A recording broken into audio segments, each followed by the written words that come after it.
అంటే ఏదైతే dependent parents medical facility ఉందో దాన్ని హెచ్ఏఎల్ కార్మిక్ సంఘ్ 29 తారీఖు అక్టోబర్ 2020 గెలిచినప్పటి నుండి కృషి చేస్తూ దాన్ని సాధించడం జరిగింది 70-30గా. అదేవిధంగా మేనేజ్మెంట్తోనే మాకు కేటగిరీగా అసిస్టెన్స్ ఉంది కంపల్సరీ ఈ 17 ఇంకా పెంచడానికి కూడా.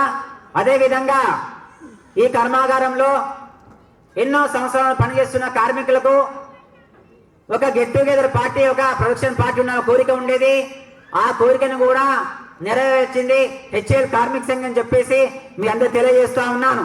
అదేవిధంగా ఇక్కడ నుండి ఆపితే మళ్ళీ ఇలా కంటిన్యూ అవుతుంది కాబట్టి నేను హెచ్ఏఎల్ కార్మిక సంఘం తరఫున ఈ యొక్క సన్మాన పత్రం జానకిరామ్ గారికి అందజేస్తున్నాను. భారత్ మాతా కీ, భారత్ మాతా కీ.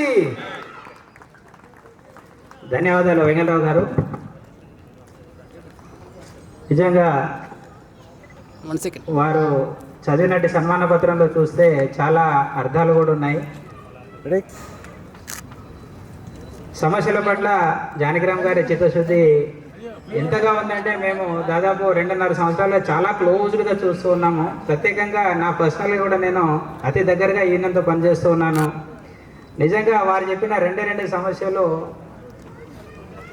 అవి చాలు మనం చెప్పుకోవడానికి. ఎందుకంటే ఎలక్షన్కి ముందు మేము వెళ్ళినప్పుడు ప్రతి కార్మికుడు మాకు చెప్పింది ఒకటే ఒకటి,